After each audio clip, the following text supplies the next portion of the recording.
Good morning. All right, more of the Elk Mountain Mission. Last time we got the brief history of how exploration in the West was brutal, the Saints coming to Salt Lake City, a little bit about Native Americans and how they're just displaced only because the lifestyles were so different, and it ultimately leading to issues.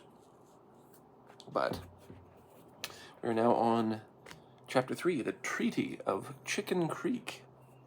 Beginning in June 1853, a state of war existed between the Sand Pitch Utes and the Mormons.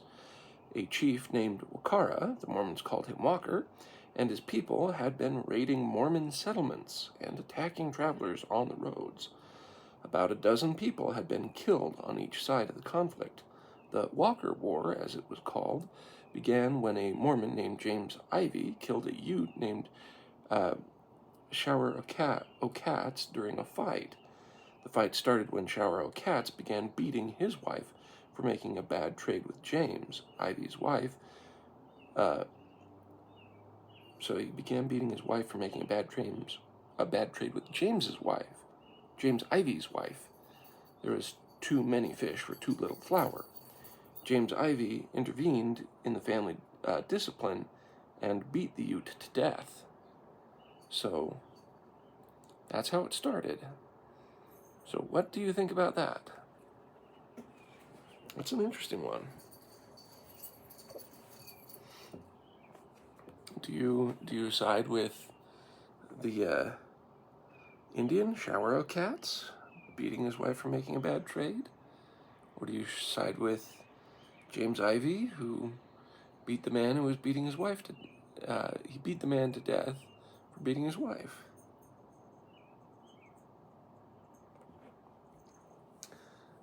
Just badness all around.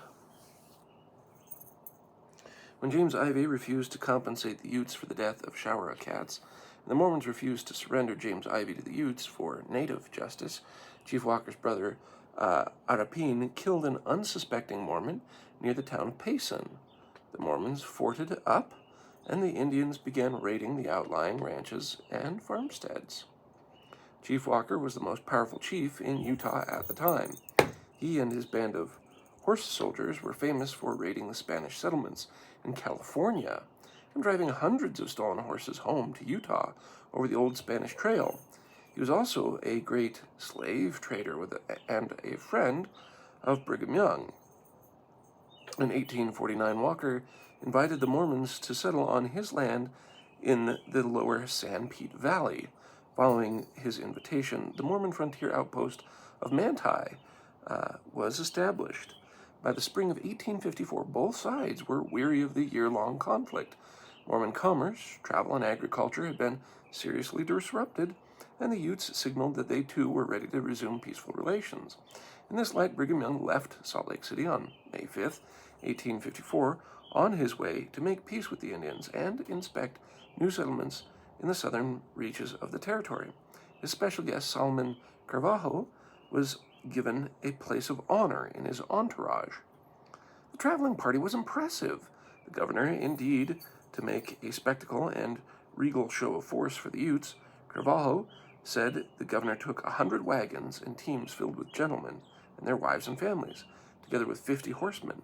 Many prominent members of the church and civil hierarchy of the territory were in attendance. Governor Young's carriage led the cavalcade, the governor sitting stately in a fine suit and coat, accompanied by one of his wives, an accomplished lovely lady, according to Carvalho. Although it was springtime, the weather was cold. Snow lingered on the shady sides of the hills, and the road was muddy. Trees and shrubs in the valleys cautiously presented tender green foliage against a shining backdrop of snow-covered mountains. On the evening of May 10th, after previous nights spent at Provo and Payson, the traveling peace delegation camped at the frontier town of Nephi. Early afternoon the next day, they arrived near Walker's camp, some 15 miles south of the town. The Indian camp was on Chicken Creek. When about a mile away, Brigham Young called a halt and sent word to Chief Walker that he had arrived as previously agreed. He asked that Walker come to the white man camp to make peace. Brigham Young's messenger returned with bad news. The Ute chief said if President Young wanted to talk to him, he should come to Wakara. Apparently unperturbed by this slight, Brigham Young ordered the whole caravan to proceed at once to Walker's camp. Carvalho recorded him saying, "If the mountain will not come to Muhammad, Muhammad must go to the mountain." Chief Walker was not being coy. In conducting the hostilities, he truly felt his cause was just. Carvalho put it well when he said concerning the peace talks, Wakara was a king and a great chief. He stood upon the dignity of his position, and feeling himself the representative of an aggrieved and much injured people, acted as though a cessation of hostilities by the Indians was to be solicited on the part of the whites, and he felt great indifference about the results. See, that's a very good observation, because frankly, remember, I keep thinking, how can you obtain peace when you're in a weaker position? There's a bunch of different ways you can do it, or how peace is obtained, depending on your position. If you are working with an extremely antagonistic party, and you are the weaker force, then you have to negotiate for your life. Basically, it's explained to them how it's much better for you to be left alone than for them to try and hurt, harm, or take over. And hopefully that antagonism gives way to a cool head and understanding of the truth and perception of that. Because if they're still strongly antagonistic, they'll just keep going. On the other hand, notice pride and humility in here, right? Brigham Young knew that a show of force, prosperity, dignity, all that was very much needed. But yet, he was not so prideful as to sit there and say, well, if he doesn't come to me, I'm not going to come to him, and have this cycle going round and round. On the other hand, from Wakara's point of view, his people were wronged.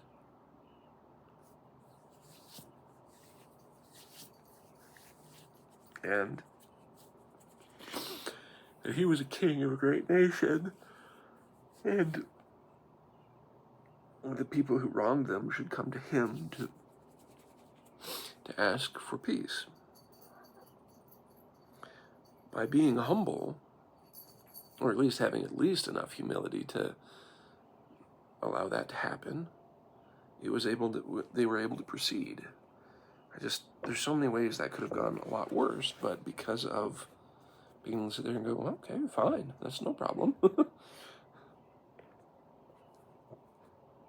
Chief Walker had good reason for his sentiments. After initially welcoming the Mormons and embracing them as allies and trading partners, he now watched with alarm as Mormon settlements spread through his valleys, taking land and hunting grounds the Indians had occupied for centuries. Wild game was becoming increasingly scarce. Traditional Utes campsites were being fenced and littered with log cabins and barns and stock corrals. Conflicts with the whites were becoming ever more frequent, and relatives of his had been injured and killed. Then, too, California-bound wagon trains often took the southern route through Utah Valley to Las Vegas and San Bernardino. These non-Mormon immigrants sometimes shot at Indians along the way as if they were predatory animals. The most recent incident had happened just a few months before, when Captain Gunnison and several of his men were killed by Pavant Utes in retaliation for such an injustice. These troubles, coupled with Mormon attempts to close the old Spanish Trail and the lucrative slave trade Walker's people had come to rely on, weighed heavy on the natives. As Brigham Young and his peace delegation entered the Indian village, More than a dozen of Walker's important chiefs greeted them as mounted honor guard. Most of the whites were awed by the spectacle of fine horses, feathered war bonnets, bright body paint, and shining breastplates of polished bone and intricately woven porcupine quills. The governor was taken to Chief Walker's tent and invited to go inside. Walker remained seated on a buffalo robe as the governor entreated, regularly raising his arms above his head so Brigham Young could shake his hand, then patting a second buffalo robe by his side, indicating where he wished the governor to sit. After the Mormon delegation and other important Indians took their places around the fire pit, Dimmick Huntington, Brigham Young's interpreter, asked the natives to smoke the pipe of peace and be friends. A great silence ensued. Chief Walker refused to speak. For several minutes, he sat looking into the fire pensively, as if unaware of the others around him. Brigham Young, too, sat quietly, waiting to see what Walker had to say. Finally, one of Walker's chiefs, a skinny old man with gray hair and many battle scars, stood up to make a speech. He said he would never lay his weapons down because the Mormons could not be trusted to keep the peace. He then listened to a long litany of injustices suffered at the hands of white people. Another chief stood and said that he too would not make peace with the Mormons. The whites had killed his wife and son, and he would never again be their friends. Other Indians spoke, some for continuing the war, others arguing for peace. When asked for his views, Chief Walker still refused to speak, saying he would talk in the morning. With that, the Peace Council was adjourned for the day. As council members left the meeting, Brigham Young ordered that an ox be killed, and that the meat distributed among the Indians as a gesture of goodwill. The next morning, after the Peace Council was reconvened, Brigham Young addressed the Indians through his interpreter. He told them he wanted to be at peace with all Indians. He loved them like a father, and would give them many presents and good food if they would not fight and kill any more white people or steal their cows. Chief Walker then addressed those assembled. He said he had counseled with the Great Spirit and with his chiefs during the previous night, and his chiefs had agreed not to fight any more. He said the Mormon chief, Brigham Young, was a good man who had always treated him as a brother.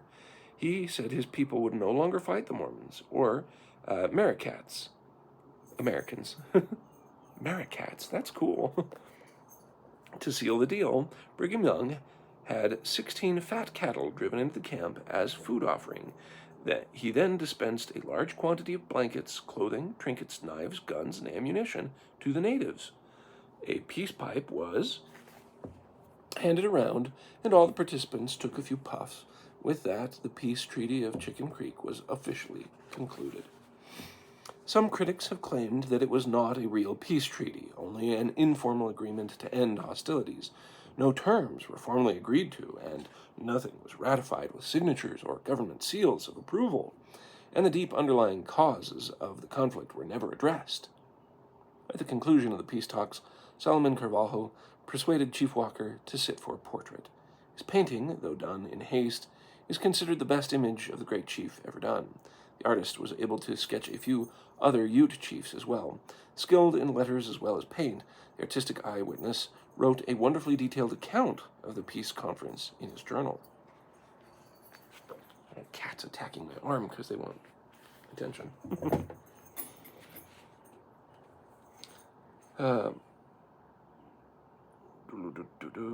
As white men were leaving the council, someone took Brigham Young to see a terrible sight at the edge of the Indian camp. 2 small Indian children, just 2 or 3 years old, were alone in the mud and slush of melting snow, pulling up tender grass stems and eating them hungrily. The children were starved to skeletons, naked, filthy, and covered with dried mud. Without crying and no outward sign of self-pity, the little ones crawled on hands and knees through the mud, anxiously nibbling at the grass stems like starving rodents. The interpreter told Brigham they were captives stolen from the Shoshone tribe only a short time before. They were to be sold as slaves along the old Spanish Trail if they lived long enough to get there. Prospective slaves were usually treated that way in the Indian camps. They were merchandise, unworthy of food or pity. Not wanting to jeopardize the peace talks so recently concluded, Governor Young bridled his tongue and concealed his righteous rage. He quietly bought the children and sent them back to Salt Lake City to be cared for by his family. He told those around him he would have the little ones raised and educated with his own children. Chief Walker, satisfied with the many fine gifts and the way the Mormons had honored his wishes and his dignity, said that he would escort the governor's party on their way through the southern settlements. The next day, when Brigham Young's 100-wagon cavalcade again took to the road to Cedar City, they were accompanied by dozens of painted Utes, resplendent in their finest clothing and adornments, riding their very best horses. And since Brigham Young had one of his wives on the journey, Chief Walker took one of his, an attractive young woman in buckskins and beads, riding a magnificent horse. Carvalho had been shocked to see the governor of the territory handing out guns and ammunition to the Indians. Colonel Fremont had taught him the ways of the West, and a good colonel would never trade guns to an Indian. Never. Fremont considered Indians too unpredictable to arm with modern weapons. The U.S. Army, too, believed that trading guns to the natives was bad policy. In fact, trading guns and whiskey to Indians was against the law in most of the United States and her territories. At the first opportunity, Carvalho asked Brigham Young about it. Governor Young said it was his custom to provide arms and ammunition to the natives. He said it helped prevent conflicts. According to Carvalho, the governor's reasoning was this: when the Indians had guns, they were better hunters. When they were better hunters, they were less likely to become a nuisance around the white settlements. With guns, they could provide for themselves, which made them less likely to beg or steal livestock from the white men. Besides, he said, the Indians had easy access to firearms without his help. They often acquired guns from travelers on the immigrant road to California and from traders on the old Spanish Trail. Carvalho noted that Walker's Utes had modern firearms of the highest quality, and they were proficient in their use.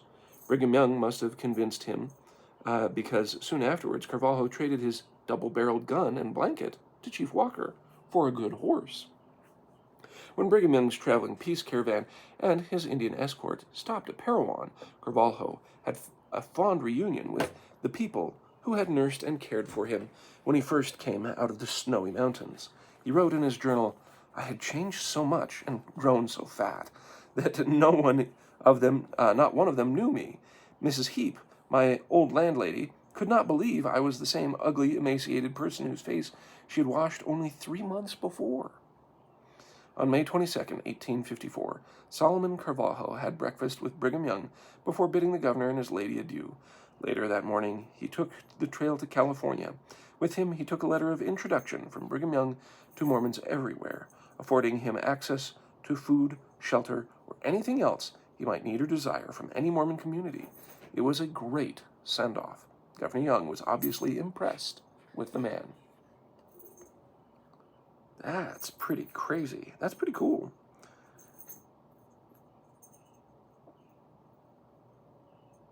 So, Chief Walker and his Utes were of the San Pitch tribe. However, inexplicably, after the Mormons settled in Walker's San Pitch Valley, they labeled it San Pete Valley. On today's maps, San Pitch River runs through the San Pete Valley. Interesting. Regional folklore tells that Chicken Creek was named for numerous prairie chickens found in the area during pioneer times. So we have pictures of Brigham Young, Solomon Nunez Carvalho, Colonel John C. Fremont, Chief Walkera, the Solomon Carvalho portrait, and then Ute Indian children used by permission from the Nanthro. Just general Ute Indian children pictures. So you have Brigham Young, Carvalho, Walkera, John C. Fremont, and the Indian children.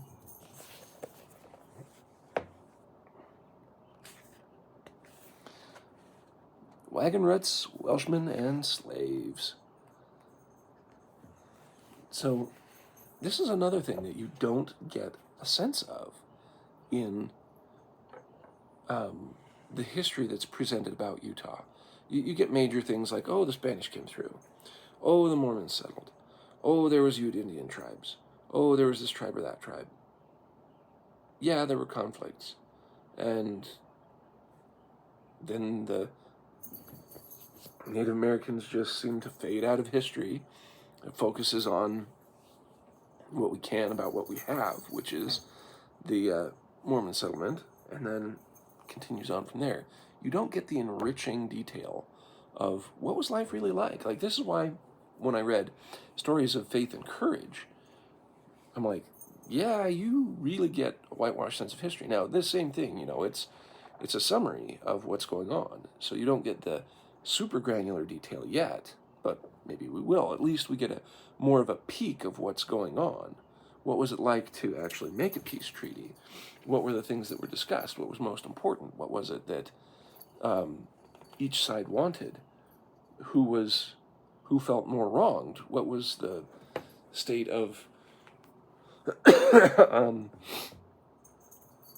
pride and humility and willingness to come together? How did that form? What was ongoing issues? These are all big things that we sit back and judge the past as if we're on thrones that can truly show judgment. You don't get what it was like because you weren't there, sitting there and saying, oh yeah, the slave trades of the Utes were bad, or no, the Indians and their way was good, and they should have just stayed out of it. It's like, really, it's not black and white. Yes, the Native Americans had a hard time, and it's literally just a complete difference in civilization. And because of that complete difference in civilization, it meant huge problems for the natives. So between disease and between a vanishing just way of life, like, I was trying to give an example yesterday, but I was trying to have it be that if another set of human beings came from the other side of the solar system to Earth and started setting up shop here, they said, oh, we'll just settle on the outlying towns, and then started taking up resources. It doesn't kind of fit because it still is along the same line of civilization that we have. If we, let's say that the more strongly advanced civilization just was like, had technology of matter converter ray guns that happened to destroy or erode our buildings and infrastructure that we have that helps keep us with food and water, but it provides completely for them. They're just able to absorb these materials from the surrounding environment and make and process food with a lot more accuracy, ability, etc. So they may have settlements that seem fairly small, but the impact of how and what they do starts taking literally from our resources, not because they intend to, but just because as a unique reaction to the technology that they have, it absorbs the materials in our cement, right? Let's say our cement and certain minerals in our metals start to just erode, degrade, and disappear when we don't know why. And it becomes apparent that, oh crap, no, it's these ray guns that they got. And it's like, why give up what we know works better and is more efficient than what you guys have? You guys are going to do fine. You just, you should go on your way to find a new place that may be farther out or upgrade your technology. And if their diseases came through and wiped out vast swaths of our population, it's just such an entirely different way of life than what we would have, that it's like, how would we stand a chance? The best we could do is survive and continue on and adapt. And depending on if they even recognize what we have as a way to keep history, like, think of this. We live in a very digital age where a lot of what we have, even these recordings, are digital. They're not physical. And so what if they have an entirely different way of keeping track of and taking down information? So what we have already in a digital format doesn't count. All the vast wealth of knowledge that we have on the internet is useless to them. It basically doesn't exist for them. That their way of recording is better. It's more concise. It has a lot more information and detail, and it lasts longer and produces physical, real, archivable information. Then what's the use of this digital stuff? It's just wisps on the wind to them. If you start thinking in these terms, where something that's so vastly different and everything that you have is secondary, tertiary, it's just, it gives you more of an idea. Anyway, it's hard to grasp how it really affects all the people involved, because you weren't there. You want to make judgments? 100%, well, oh, see, Brigham Young, he bought those 2 young natives. Yeah, he must be evil, right? He must be, because he bought them. Really? Only someone with deficiencies between their ears would sit there and think, yeah, let's buy some people that otherwise would not be freed, so that way they can be freed,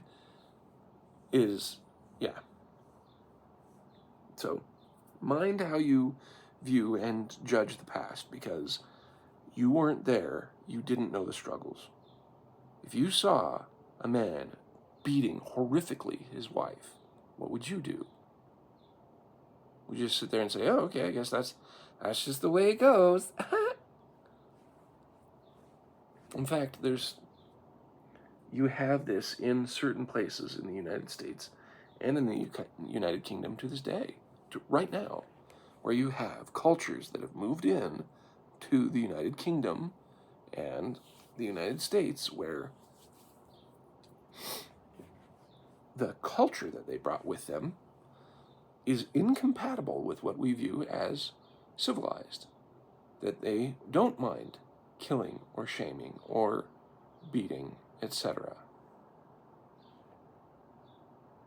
There are people that sit there and stand by and watch and say, well, we shouldn't interfere.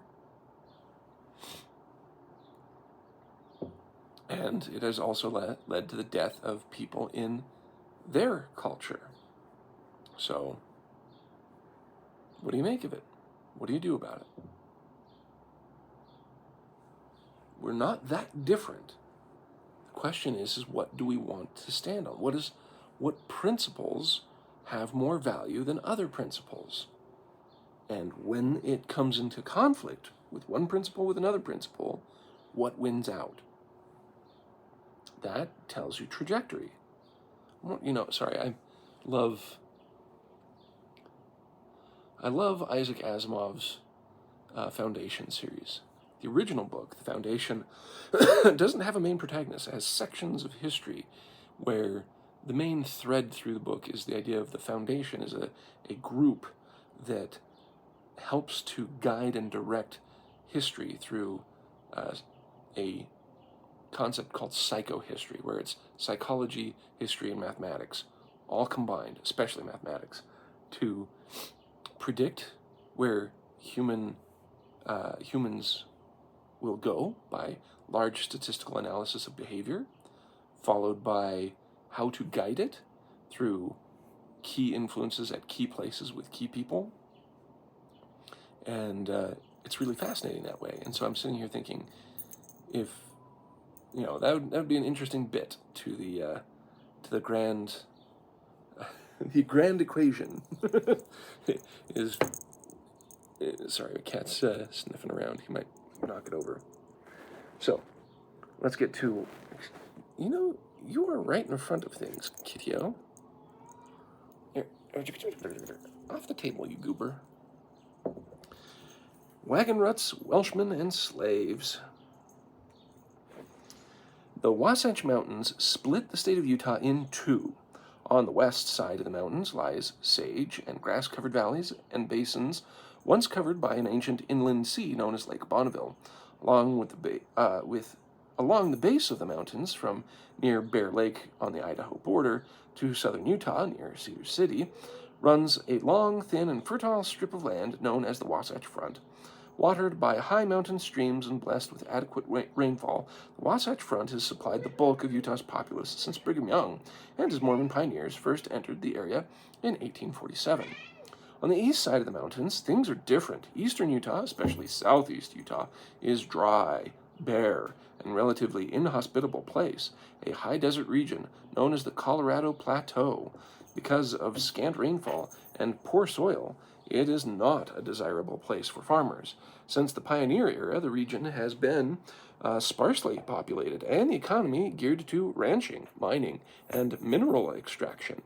To people unfamiliar with dry pinyon and juniper western landscapes, the area is a wasteland.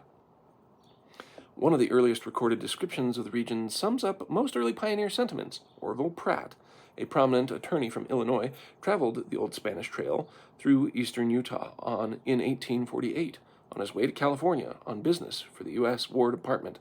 On September 21st, while camped at Huntington Creek in Emery County, Pratt wrote in his diary, "The country continues as almost all the way heretofore, sandy, hilly, and utterly barren. Water is also scarce, and if there is no mineral wealth in these mountains, I can hardly conceive of what earthly use a large portion of this country was designed for." In October 1854, Brigham Young commissioned a scouting party to cross the Wasatch Mountains and venture into the barren regions of southeast Utah. This would be Utah Territory's first official exploration of the area. At that time, the land east of the mountains was essentially unknown. Brigham Young and others knew that limited numbers of Spanish and American trappers, traders, and travelers had visited the region for almost 100 years, but records were scant and eyewitness accounts almost non-existent. The man picked to lead the expedition was 36-year-old William Dresser Huntington, a man of ability who had demonstrated his loyalty to Brigham Young and the Mormon Church through many trials and tribulations. Brigham Young was his brother-in-law. William Huntington's young sister, Zina Dinah Huntington Young, was one of Brigham Young's plural wives. With William Huntington, 11 men were called to assist in the scouting venture. Unfortunately, because no official records exist and no one kept a journal, only 9 of those men are known today. There are William Jackson Stewart as second command, Lot Huntington, a nephew of the expedition leader, James Mendenhall, William Smith, John Whitbeck, Gregory Metcalf, Dennison Lot Harris, James Sylvester, and William Hendricks. Most of the men were from the little frontier town of Springville in Utah Valley. An Indian was hired as a guide and interpreter. His Ute name was Suncloud, but the Mormons irreverently called him High Forehead. He was a member of the Timpanogos tribe, and well known around the town of Springville. High Forehead could guide the men over the mountains, and was familiar with the Castle Valley on the east side of the Wasatch Range. Wow, that's okay. So if they're in Utah Valley, so you have the Salt Lake Valley. There's kind of these mountains that they kind of form little crescents. So Salt Lake Valley has this crescent, and that's called Point of the Mountain. And then you go further down, and then that crescent is Utah Valley. That's where BYU is. That's where Utah Lake is. So if they're in Springville from there, then, yeah, it sounds like they would cross over the mountains, kind of like just the current road that goes from Utah Valley through Price and down onto Moab. So I think that's what they're talking about, is just following that road. Well, it wouldn't have been a road, but that path of travel that would later become the road. Anyway.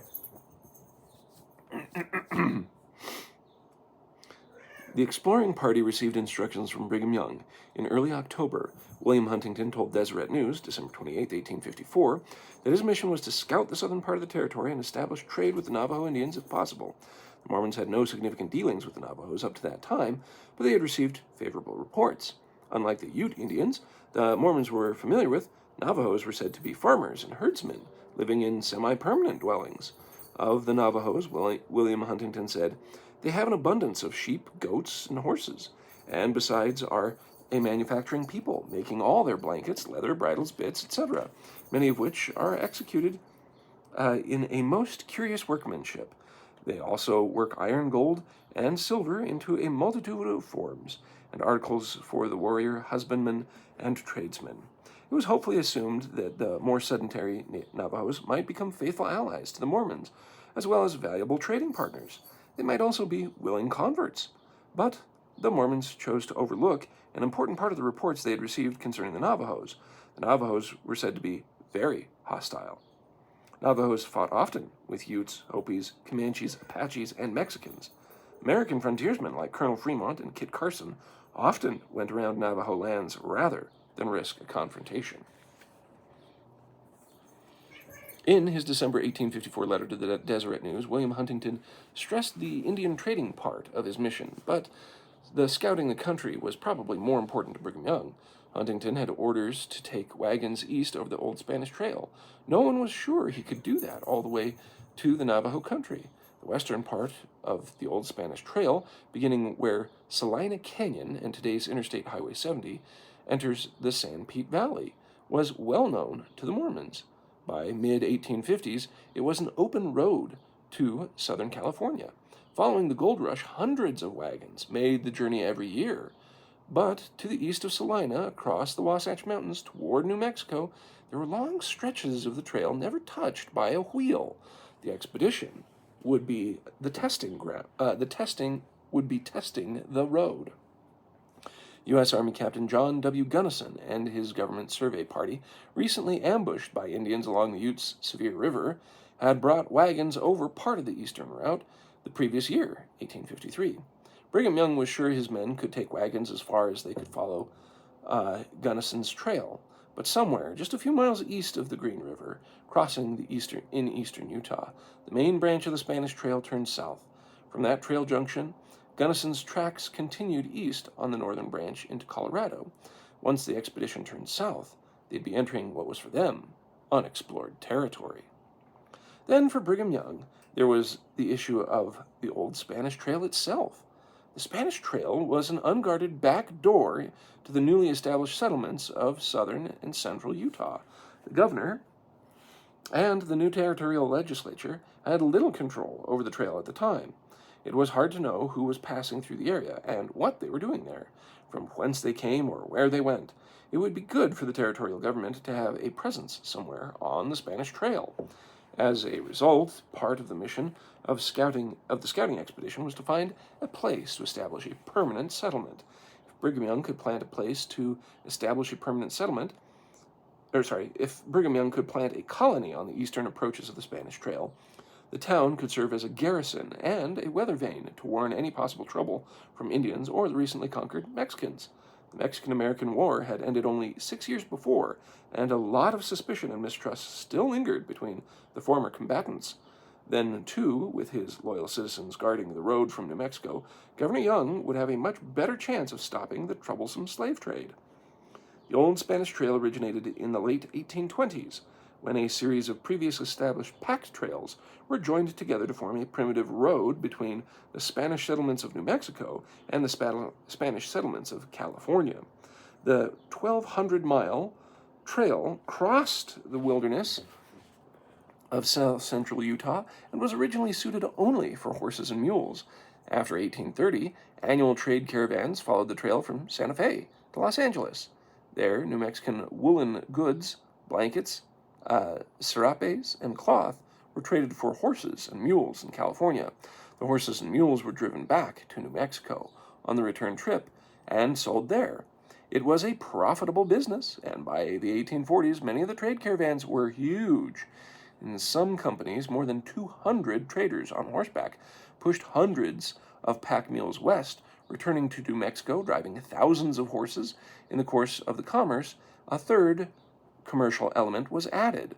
While traveling through southern Utah, the Mexicans regularly traded horses and blankets to the Utes for Native American women and children.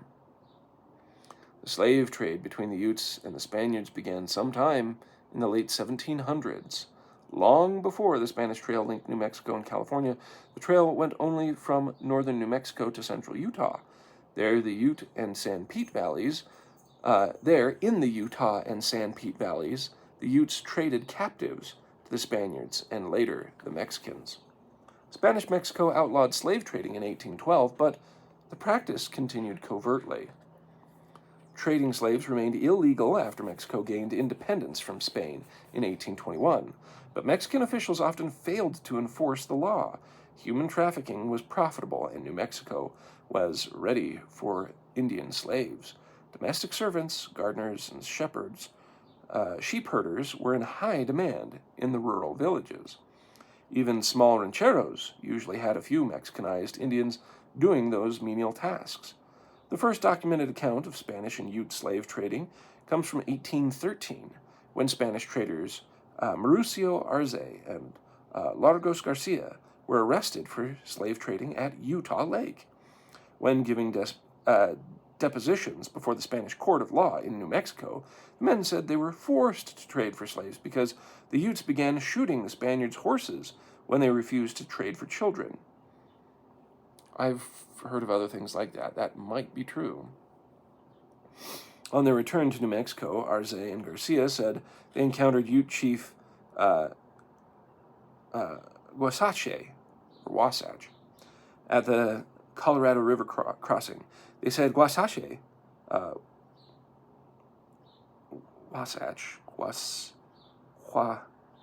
they're just saying it with a Spanish. The GU Spanish is Hua. So Wasatch. They said Wasatch was wanting to trade as was his custom, and he too demanded the Spaniards trade for captured children. In spite of the traders' attempt to justify their illegal actions, this little drama shows clearly that the slave trade was well established by 1813. There's also stories of the natives dashing the brains of the children on the rock if they weren't going to be bought. And that prompted even the Mormons to just be like, okay, fine, we'll take him. You know?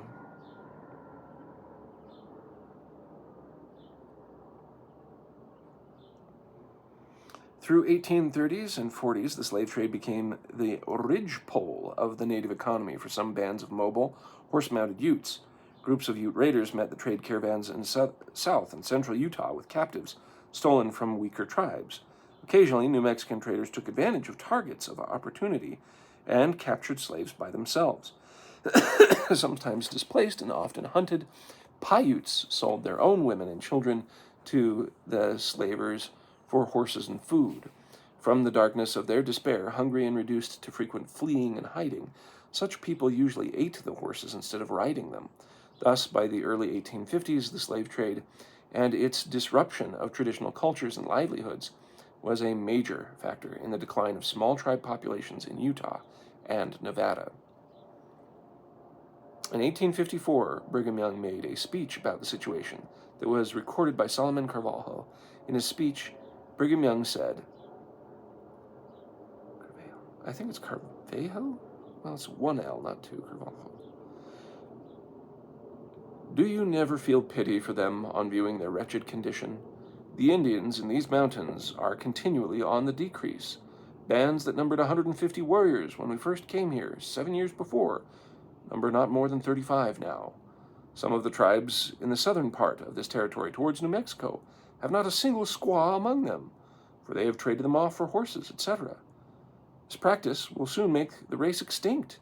Besides, Chief Walker is continually, whenever an opportunity presents itself, killing and stealing children from the wandering bands that he has power over, which has its tendency to extinguish the race.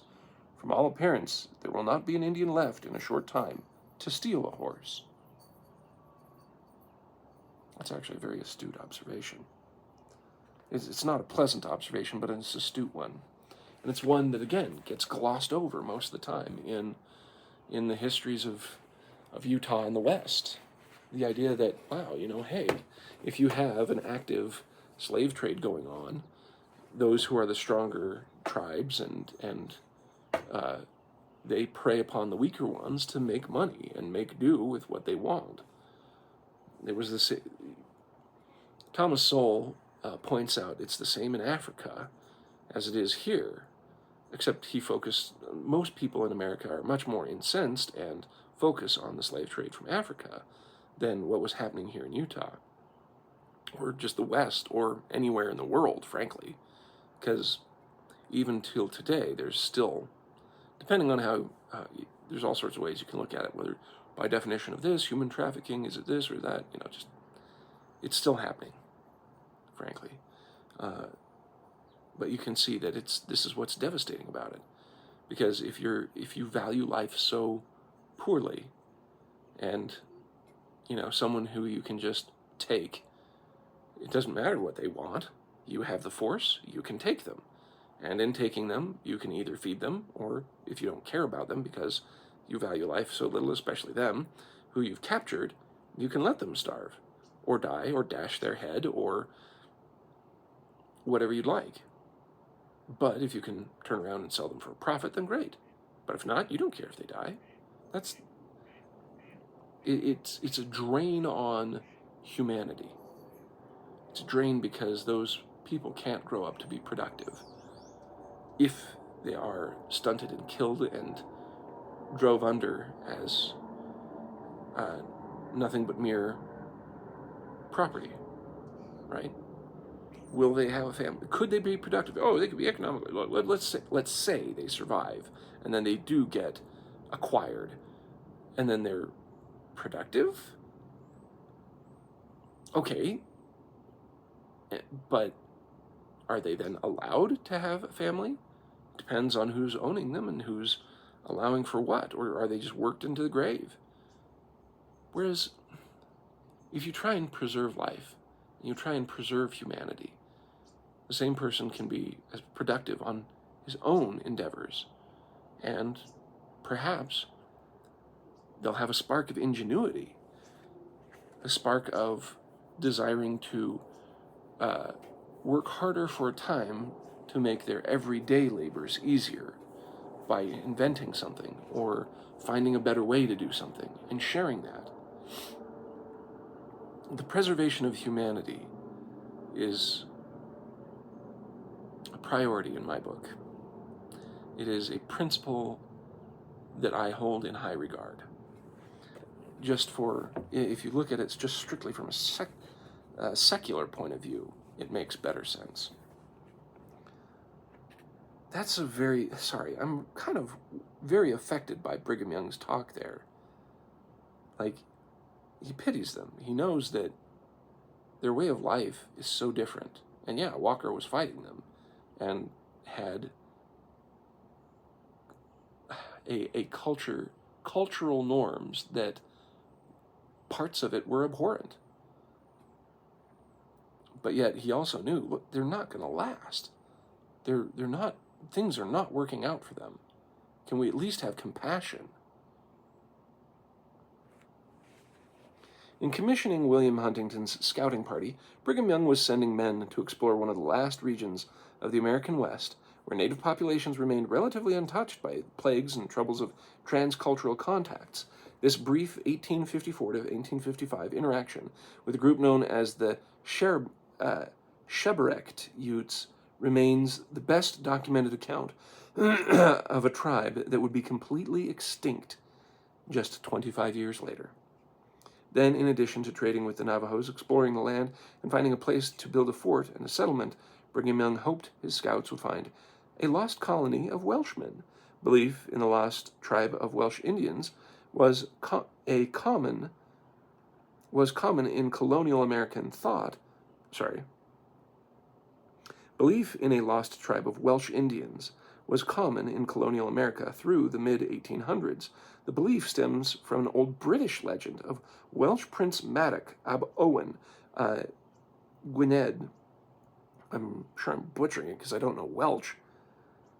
Madoc ab Owen Gwynedd, who allegedly discovered the New World, returned to Wales, then led a band of colonists back to America in 1170, never to be seen again. Many early explorers, including Lewis and Clark, were on the lookout for information about the lost colony of Welshmen. Brigham Young believed the lost colony was somewhere in the southern deserts of Utah. In May 1854, he expressed the belief that to Solomon Carvalho, who wrote in his journal and later in his book, that Brigham Young told him he would soon be sending explorers to search for the lost colony. So, rumor keeps going, and that's pretty cool. I never thought about that or knew that. Notes on wagons, ruts, and Welshmen. Wagon ruts, Welshmen, and slaves. Let's see, is there anything that's really cool in these notes? New Mexicans, of course, were at this time, in 1850, United States citizens, but were still regarded as Mexicans in language and settlement, not only by Mormons, but themselves and the United States government agents. Inaugurated trade by these people. Shortly after Dominiquez Escalante expedition through southern Utah in 1776, Spanish traders opened the trail from New Mexico to Utah Lake. Most of this trade was illegal, and Spanish decree was issued prohibiting unlicensed contact with the Utes. Yep, okay. This is where we get the name of the Wasatch Mountains from Wasatch. All right. So let me share with you the Old Spanish Trail south of Moab, Utah, and the trail on a map to give you an idea of how it goes. You can see that it bumps up into Utah, and actually a lot of our freeways follow that same trail. And it goes down to, Los Angeles. And then it goes straight from Santa Fe, New Mexico. And this is what it was like down there. I'm going to call it here for the day, but it's fascinating to me that life was not easy nor simple back then in any way. It would be pleasant and nice to sit there and think that, oh, you only had to deal with the trials of the trails and setting up your settlement wherever it was at. What most people don't understand is that for the pioneers of Utah, the Mormon pioneers, they had to deal with the government of the United States mistrusting them and sending armies after them, having been already ousted for 3 times from Ohio, Missouri, Illinois, forcefully, and then being treated like they were seditionists. And then you had to deal with the Native Americans and Indians that were out here that were also not having an easy time with it. And then you had to deal with the environment because these guys came from back east. And having gone on a recent trip back east, it's a lot more green, a lot more lush than it is out here. And but they were willing, and they figured it out, and they could do it. And so, and they did it many times. Sometimes you'd move another two or three times, maybe once or twice, probably more likely. But imagine being asked to pick up and move, and you're very successful, and then asked to pick up and move again after you've already been driven out 3 times. It's just wild. So and then you have to deal with the politics of people and culture that just is very foreign. And then you have the U.S. government breathing down your neck, and yet you want to join the U.S. government because you understand its principles are good, despite the execution thereof. People thinking, oh, pioneer life was a lovely life or an interesting life. It was a hard life. We genuinely have it a lot easier now in so many ways. Even the people who are poor and nowadays have it a lot easier because there is actual just so much infrastructure to help take care of them in abundance, and to the detriment of some people being so well taken care of that they would rather stay in that system or find it easier to be in that. Let me rephrase that. Some people would prefer to stay in it, but then there are other people who find it is easier to stay in that system than to actually provide for themselves, because as soon as you start providing for yourself completely and you no longer have the systems we have today to take care of you, it becomes literally financially less worth it. So it is better to remain in the system, which is a terrible place to be. especially if you don't want to be there, but find it actually breaking out of it to be harder than staying in it. And then there's a culture of people that want to stay in it or feel entitled to it, or people who just specifically take advantage of it. And we've seen in modern news and videos and other things of how easily it's just abused, that people who have no intention of using these business loans and handouts for the approved purpose, but instead just get a free funnel of money into their pocket through fraud. That's a thing now too. Life is always complex. And I know we want to focus and simplify our stories and our history. And that's what we do.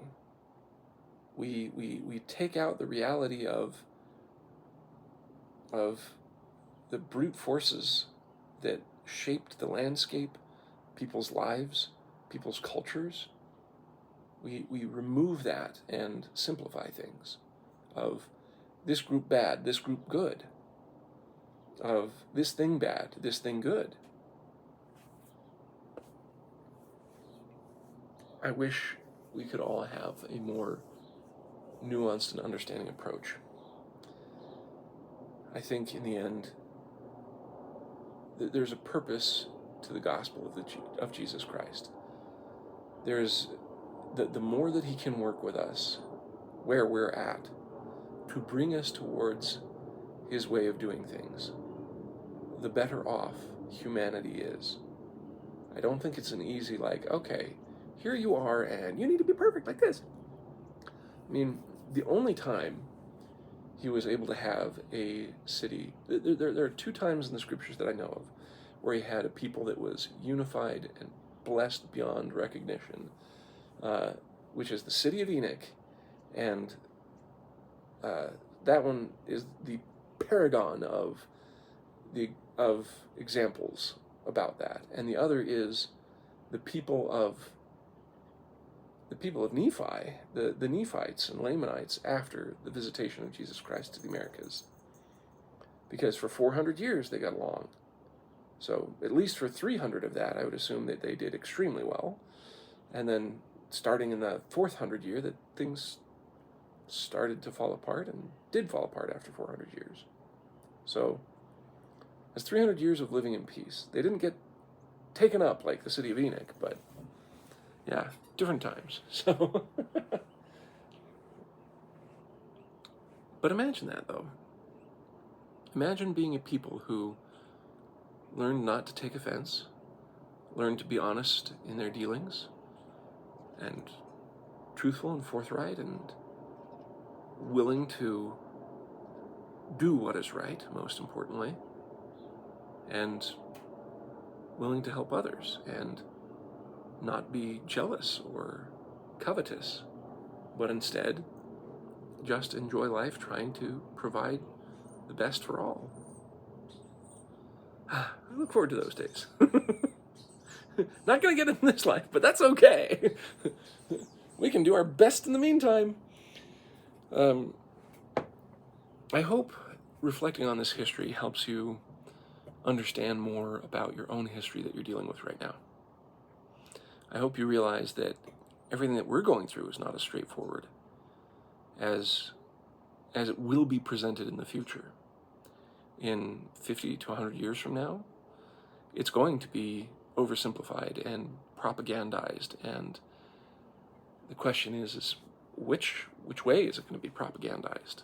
How is it going to be simplified? How are your views going to be treated? Is it going to be on the side that people are championing for their new propagandized history, or will it be on the nefarious side?